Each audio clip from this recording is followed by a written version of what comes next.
तो तमाम राजनीतिज्ञों की तरफ से इस बात का जिक्र लगातार किया जा रहा है कि यह अपूरणीय क्षति है जिसकी पूर्ति नहीं हो सकती, लेकिन ये सत्य है, यह हकीकत है कि जिस चीज़ का आना है उस चीज़ का जाना भी है, और यही चीज़ें जीवन के साथ भी जुड़ी हुई है। आने बहुत दुखदायी खबर है। बहुत अच्छी भूमिका रही उनकी, वो मुख्यमंत्री भी रहे कई बार और बहुत अच्छे एडमिनिस्ट्रेटर थे। और सबसे बड़ी बात है कि उनकी याददाश्त बहुत अच्छी थी, जिसको एक बार मिल लेते थे उसको दोबारा नाम लेके बोला। तो आने बहुत है। ओम प्रकाश चौटाला जी का निधन की सूचना मिली, उसको सुनकर के मैं व्यक्तिगत तौर पर भी बहुत दुखी हूं और उनके जाने से निश्चित तौर पे प्रदेश ने एक बहुत ही बड़ा राजनीतिज्ञ नेता खो दिया है, जिसकी स्थिति आज प्रदेश को देश को हुई है। आपका भी उनके साथ कामकाज रहा कैसे? निश्चित रूप से मेरा व्यक्तिगत लगाव भी उनके साथ रहा, जो प्रदेश के कई बार मुख्यमंत्री रहे, इसलिए प्रदेश का नेतृत्व करने का काम भी ओम प्रकाश चौटाला जी ने जो किया है। उनके नेतृत्व के अंदर प्रदेश ने तरक्की भी की है। देखिए, चौधरी ओम प्रकाश चौटाला इस प्रदेश के कई बार मुख्यमंत्री रहे, मेंबर पार्लियामेंट रहे, असेंबली के तो सदस्य रहे ही, और संगठनात्मक शक्ति उनकी बहुत मजबूत थी और बड़ा मेहनत और संघर्ष से उन्होंने यहाँ तक मुकाम तक पहुँचने का काम किया। एक अच्छे किसान नेता, बढ़िया संगठन करता थे। आज वो हम में से चले गए, इसकी एक स्थिति तो होगी प्रदेश में। हमें बहुत अफसोस है कि चौटाला साहब नहीं रहे, क्योंकि एक बड़े डेडिकेटेड इंसान सी। ਜਦੋਂ ਮੈਂ ਤੇ ਅਸੀਂ ਇਕੱਠੇ 5 ਸਾਲ ਇੱਕ ਹੀ ਕੋਠੀ 'ਚ ਇਕੱਠੇ ਰਹੇ ਹਾਂ ਤੇ ਬੜੇ ਵਧੀਆ ਸੁਭਾਅ ਵਾਲੇ ਸੀਗੇ ਤੇ ਜਿਹਦੇ ਨਾਲ ਜੋ ਗੱਲ ਕਹਿੰਦੇ ਸੀ, ਜਿਹਦੀ ਬਾਂਹ ਪਕੜਦੇ ਸੀ, ਉਹ ਕਦੇ ਛੱਡਦੇ ਨਹੀਂ ਸੀ। ਮੈਂ ਦੇਖਿਆ ਉਹਨਾਂ ਦੇ ਪੁਰਾਣੇ ਤੋਂ ਪੁਰਾਣੇ ਜਿਹੜੇ ਉਹਨਾਂ ਦੇ ਨਾਲ ਰਹਿਣ ਵਾਲੇ ਸੀਗੇ, ਉਹ ਉਹਨਾਂ ਦਾ ਸਾਥ ਹਮੇਸ਼ਾ ਦਿੰਦੇ ਰਹੇ ਤੇ ਇਹ ਬਹੁਤ ਮਾੜੀ ਮੰਦਭਾਗੀ ਖਬਰ ਹੈ, ਜਿਸ ਨੂੰ ਮੈਨੂੰ ਬਹੁਤ ਅਫਸੋਸ ਹੈ, ਕਿਉਂਕਿ ਮੇਰੇ ਤਾਂ ਅੰਕਲ ਦੇ ਬਰਾਬਰ ਅਸੀਂ ਇਕੱਠੇ ਇੱਕੋ ਜਗ੍ਹਾ ਤੇ बैठ के खाना भी खाते रहे, गल्लां भी सुनते रहे, करते रहे। सियासत भी वो 11 नंबर मीना बाग तो 5 साल उन्होंने उत्थों चलाते सी। तो हरियाणा की राजनीति में, केंद्र की राजनीति में लगातार इस बात का जिक्र हो रहा है कि ओपी चौटाला के जाने से राजनीति में एक तरह की शून्यता पैदा हो गई है।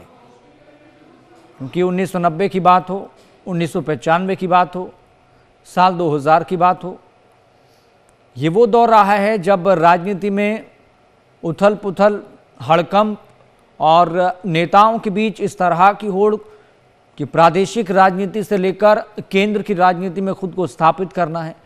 और उस 10 साल के दौर में 1990 से लेकर साल 2000 तक कई ऐसे नेता उभर कर सामने आए जिन्होंने खुद को एस्टेब्लिश किया, खुद को एक राजनीति में बड़े पुरोधा के रूप में एस्टेब्लिश किया, उभर कर सामने आए। उसी में से एक नाम है ओपी चौटाला का, जो कि हरियाणा की राजनीति तक केवल सीमित नहीं थे। उनके लिए हुए फैसले, उनके लिए हुए निर्णय और प्रदेश को लेकर उनका विज़न, जिसकी चर्चा देश भर में हुआ करती थी। और यही वजह है, चाहे प्रदेश के नेताओं की बात हो, चाहे केंद्र के नेताओं की बात हो, हर किसी राजनीतिक दल के बड़े नेता ने उनके साथ काम किया है, उनके काम करने के तौर तरीके को बहुत बारीकी से नोटिस किया है, ऑब्जर्व किया है। हालांकि ये बात एक अलग है कि 1990 से लेकर साल 2000 के बीच में कुछ ऐसी राजनीतिक हलचल, कुछ ऐसी पॉलिटिकल एक्टिविटी भी देखने को मिली जब ओपी चौटाला को महज कुछ छोटे से कार्यकाल के लिए ही मुख्यमंत्री बनना पड़ा। लेकिन राजनीति में अगर जोड़ तोड़ की बात होती है तो इसके लिए ओपी चौटाला को भी याद किया जाता है, क्योंकि एक वक्त आया था जब हवीपा के बागी विधायकों और भाजपा के सहयोग से वो मुख्यमंत्री बने थे। और जिस आज के दौर में रिजॉर्ट पॉलिटिक्स की बात होती है, जोड़ तोड़ की राजनीति की बात होती है, वो दौर भी हमने 1990 से लेकर साल 2000 के बीच देखा है। तो कई नेता जो ओपी चौटाला को बहुत बारीकी से जानते रहे हैं, कुछ पत्रकार जो ओपी चौटाला की काम करने के तौर तरीके को बहुत बारीकी से कवर करते रहे हैं, माइन्यूटली जानते हैं, उनके साथ लगातार हम बात कर रहे हैं। तो इनेलो सुप्रीमो ओपी चौटाला का 89 साल की उम्र में निधन हो गया है। हरियाणा के 5 दफा के मुख्यमंत्री वो रहे हैं, लेकिन आज की राजनीतिक शून्यता किसी के गले नहीं उतर रही। लेकिन कहते हैं कि जिस चीज़ का इस संसार में आना है उसका जाना भी है, ठीक उसी तरह से एक पहलू जीवन से जुड़ा हुआ भी है। अगर जीवन की शुरुआत है तो जीवन का अंत भी है। तो 2 दिसंबर 1989 को ओपी चौटाला पहली बार मुख्यमंत्री बने थे और 22 मई 1990 तक वो इस पद पर रहे और पद से हटने के कुछ दिनों बाद ही उन्होंने सिरसा की तत्कालीन दरबा कला सीट से उपचुनाव भी जीता। इसके बाद उसी छठी विधानसभा के दौरान ओपी चौटाला 22 अप्रैल 1991 को तीसरी बार मुख्यमंत्री बने, परंतु केवल 2 सप्ताह अर्थात 5 अप्रैल तक ही इस पद पर रह सके, क्योंकि तत्कालीन राज्यपाल की सिफारिश पर केंद्र सरकार द्वारा प्रदेश में राष्ट्रपति शासन लगा दिया गया था। और साल 1993 में भजनलाल सरकार के कार्यकाल के दौरान नरवाना उपचुनाव जीतकर उन्होंने सबको हैरान कर दिया था। और इसी दौरान ओपी चौटाला पहले जनता दल, फिर समाजवादी जनता पार्टी, फिर समता पार्टी में रहे। हालांकि 1996 के लोकसभा चुनाव के बाद उन्होंने हरियाणा लोक दल राष्ट्रीय के नाम से एक नई पार्टी बना ली। 1998 में लोकसभा के मध्यावधि चुनाव में बसपा से गठबंधन कर प्रदेश के 10 में से 5 लोकसभा सीटें भी जीती।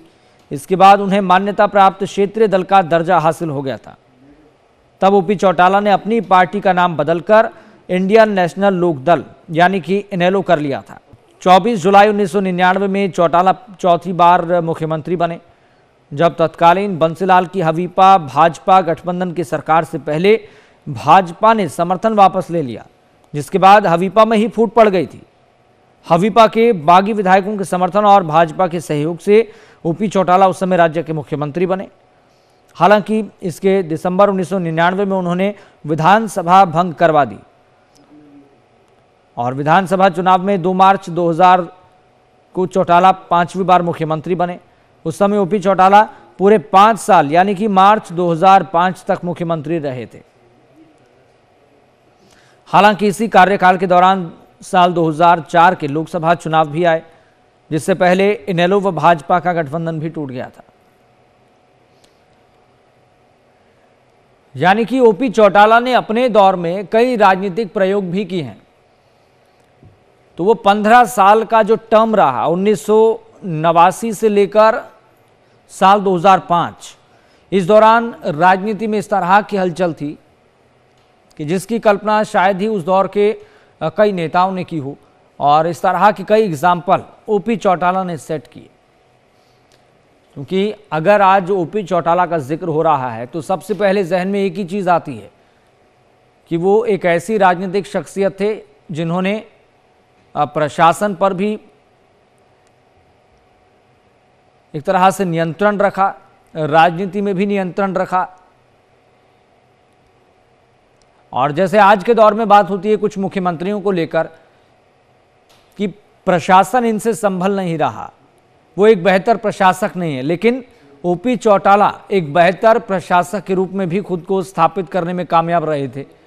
और 1989 का वो दौर, जब 2 दिसंबर 1989 में ही वो पहली बार मुख्यमंत्री बने,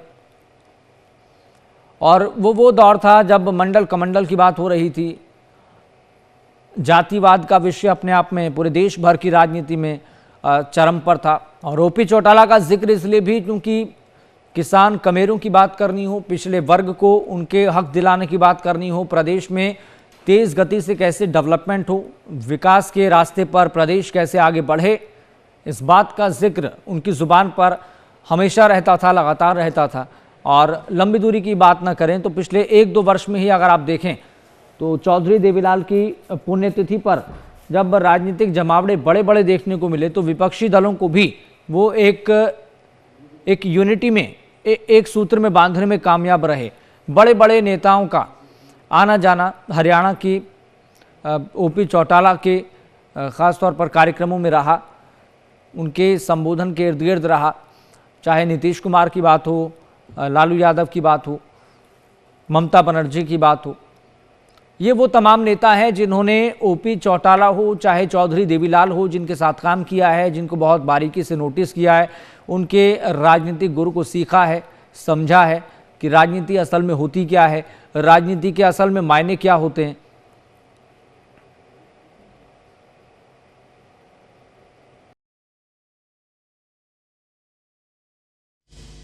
और प्रकाश चौटाला जी के न रहने से प्रदेश को नुकसान हुआ है और व्यक्तिगत हमारे को भी, जो हमारे पारिवारिक संबंध थे उनके, और उन्होंने अपने जीवन काल में हरियाणा की विधायक के तौर पे, सांसद के तौर पे, मुख्यमंत्री के तौर पर सेवा की। आज यहाँ उनकी सेवाओं से वंचित हो गया,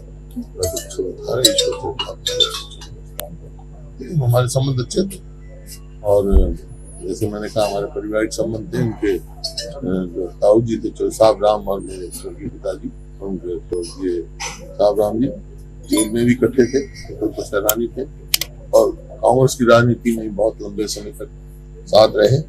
और वो ओम प्रकाश जी जब मुख्यमंत्री थे तब मैं विपक्ष का नेता था, इस प्रकार से विधानसभा में भी हम खड़े और काफी हमारा और उन्होंने अपने जीवन काल में सेवा की।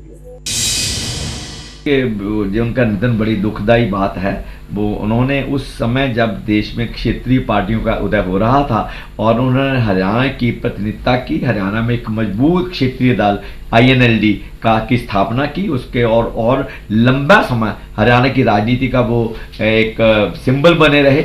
और कुछ बाद के दिनों में कुछ दिक्कतें जरूर आई हैं और उनकी सेहत काफ़ी समय से खराब चली आ रही थी। वो सक्रिय राजनीति से वो रह रहे थे, परंतु वो राजनीतिक व्यक्ति थे, उससे मुकम्मल रूप से उन्होंने कभी नाता नहीं तोड़ा। और उनके इस निधन पर हरियाणा को भी और देश की राजनीति को एक बहुत बड़ा घाटा पड़ा है, वो हरियाणा के लोगों को उनके योगदान के लंबे समय के लिए याद रखे जाएंगे।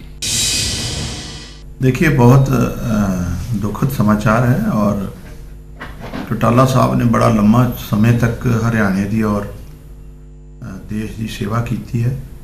एक लंबा राजनीतिक उन्होंने कैरियर सी, कामयाब कैरियर सी।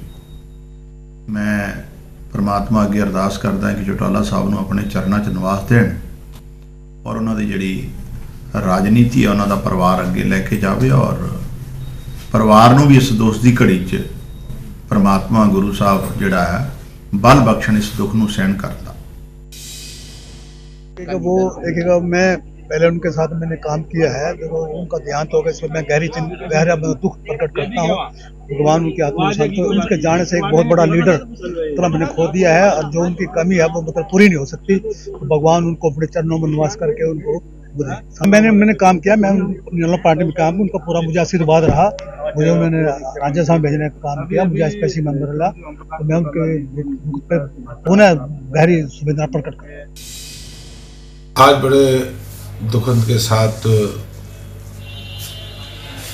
आज हमारे बीच में पूर्व मुख्यमंत्री ओम प्रकाश चौटाला जी नहीं रहे।